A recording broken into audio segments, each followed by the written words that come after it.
एक वर्ष के पश्चात सूर्यदेव का अपनी राशि में प्रवेश होने वाला है। सूर्यदेव सिंह राशि में प्रवेश करने वाले हैं, जिसके कारण सूर्यदेव महाबलवान होंगे। क्योंकि स्वराशि में जब भी कोई ग्रह जाता है अथवा अपनी उच्च राशि में जाता है तो उसका बल, उसका प्रभाव, उसकी क्षमता में, उसके सामर्थ्य में कई गुना वृद्धि हो जाती है। सूर्यदेव तो नवग्रहों में राजा हैं जो अत्यंत बलवान हैं। जब स्वराशि में जाएंगे तो निश्चित रूप से इनका सामर्थ्य कई गुना बढ़ने वाला है। प्रिय दर्शकों, 17 अगस्त को जब सूर्यदेव राशि परिवर्तन करके महाबलवान हो जाएंगे, परंतु यहाँ पर राहु के साथ सीधी दृष्टि के प्रभाव में होंगे, जिसके कारण प्रबल ग्रहण दोष भी बनेगा। ये सूर्य का महापरिवर्तन निश्चित रूप से समस्त राशि के जातकों को प्रभावित करेगा। इसी प्रकार से ये जो दोष है, ग्रहण दोष, समस्त राशि के जातकों को कुछ समस्या भी दे सकता है। जय श्री गणेश, नमस्कार। मैं आचार्य संजय द्विवेदी। मेरे समस्त प्रबुद्ध दर्शकों का मेरे चैनल पर हार्दिक स्वागत है। प्रिय दर्शकों, आज मैं सिंह राशि के लिए, जहां पर सिंह राशि में सूर्य का परिवर्तन होने वाला है, किस प्रकार का परिणाम प्राप्त होने वाला है, सूर्य के बलवान अवस्था का कितना लाभ आपको प्राप्त होगा अथवा ग्रहण का कोई समस्या या कोई अवरोध प्राप्त होगा, संपूर्ण विश्लेषण मैं पूर्ण तर्क के साथ करने जा रहा हूं। प्रिय दर्शकों, इस समय में यदि कहीं पर कोई समस्या या अवरोध है तो उसका क्या निराकरण है, इसका उपाय भी मैं आपको देने वाला। सिंह राशि के लिए सूर्यदेव का लग्न में होकर अति बलवान होना निश्चित रूप से सिंह राशि के जातकों के लिए कुछ विशेष प्रभाव देने वाला होगा। यद्यपि यहाँ पर राहु के साथ सीधी दृष्टि के प्रभाव में होकर ग्रहण दोष होगा, परंतु सूर्य लग्न में होकर महाबलवान केंद्र का भाव जो इस बल को कई गुना बढ़ाने वाला है, और साथ में केतु भी होंगे, तो कहीं ना कहीं कुछ विशिष्ट प्रभाव अवश्य प्राप्त होगा।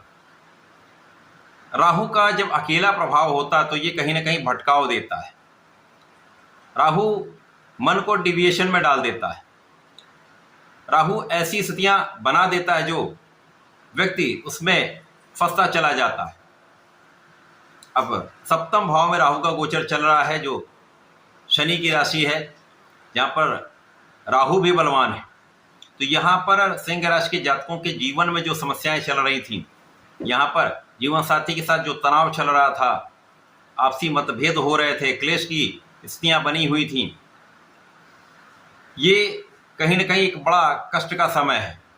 परंतु जब सूर्य स्वयं लग्न में प्रवेश कर जाएंगे तो इस समस्या का समाधान होने लगेगा।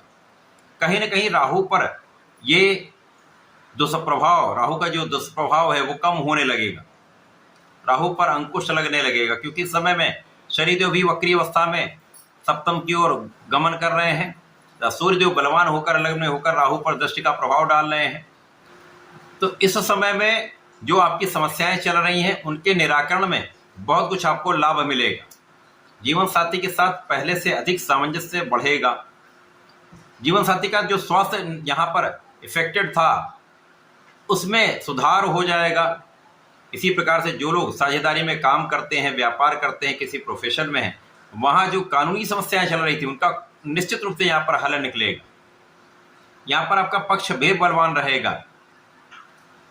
इसी प्रकार से यदि इस समय आप साझेदारी में काम कर रहे हैं तो किसी भी कागज पर आंख बंद करके हस्ताक्षर ना करें। किसी भी काम में आप हैं, अंधविश्वास ना करें। यदि आप ऐसा करते तो बहुत सारी समस्याओं से आप बचेंगे। इस समय में आपका आत्मबल अच्छा रहने वाला है। यदि बीच बीच में कुछ समस्याएं आएंगी, कुछ अवरोध आएंगे, मन आपका भटकेगा, परंतु अंततः आप अपने आत्मबल के कारण इन स्थितियों पर कंट्रोल कर लेंगे, नियंत्रण कर लेंगे तथा अपने नए स्फूर्ति के साथ, नई क्षमता के साथ, नए सामर्थ्य के साथ आप आगे बढ़ते चले जाएं। तो कहीं अवरोध तो अवश्य आएगा, कहीं कामों में भटकाव अवश्य आएगा, यहाँ पर आपके स्वास्थ्य में कुछ समस्या अवश्य होगी। यहाँ पर तनाव तो आपका बढ़ना ही बढ़ना है, लेकिन यहाँ पर सिर दर्द या सर्वाइकल की समस्या हो सकती है। तो इनसे आपको बहुत सावधान भी रहना है, बचने का प्रयास करना है। इस समय में आपको योगा प्राणायाम करना चाहिए तथा कुछ ऐसे व्यायाम करें जिससे आपको मानसिक रूप से तथा शारीरिक रूप से पहले से अधिक लाभ मिल सके। अब सूर्यदेव लग्न में होकर नेतृत्व का गुण आपका प्रबल करेंगे। तो यदि आप सरकारी नौकरी में है तो चली आ रही समस्याओं का निराकरण होगा। यद्यपि उसमें कुछ समय लग सकता है, परंतु लाभ अवश्य आपको प्राप्त होगा। जो लोग राजनीति में हैं, यदि इस समय का उन्होंने सदुपयोग कर लिया, अपने बुद्धि का, अपने नेतृत्व के गुण का बिना भटकाव के साथ अपना उपयोग किया, तो आप राजनीति में अच्छा लाभ, पद की प्राप्ति तथा अधिकार क्षेत्र में विस्तार कर सकते हैं। अब चूंकि सूर्यदेव हैं, ये नैसर्गिक रूप से बलवान ग्रह हैं, इस जीव जगत में प्राण का संचार करते हैं, प्रकाश का प्रवाह करते हैं, आत्मबल के कारक हैं, पिता के कारक हैं, तो यहाँ पर पिता का सहयोग मिलेगा, आपका आत्मबल अच्छा रहेगा। सरकारी तंत्र से, सरकार से, सरकारी कार्य से आपको लाभ अवश्य प्राप्त होगा।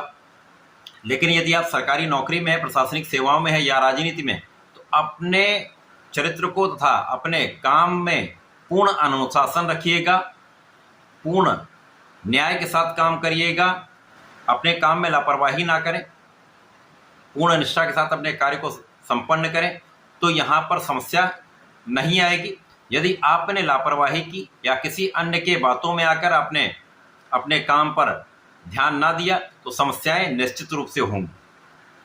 तो इस समय में आपको नियमित रूप से भगवान सूर्यदेव को जल तो देना ही है।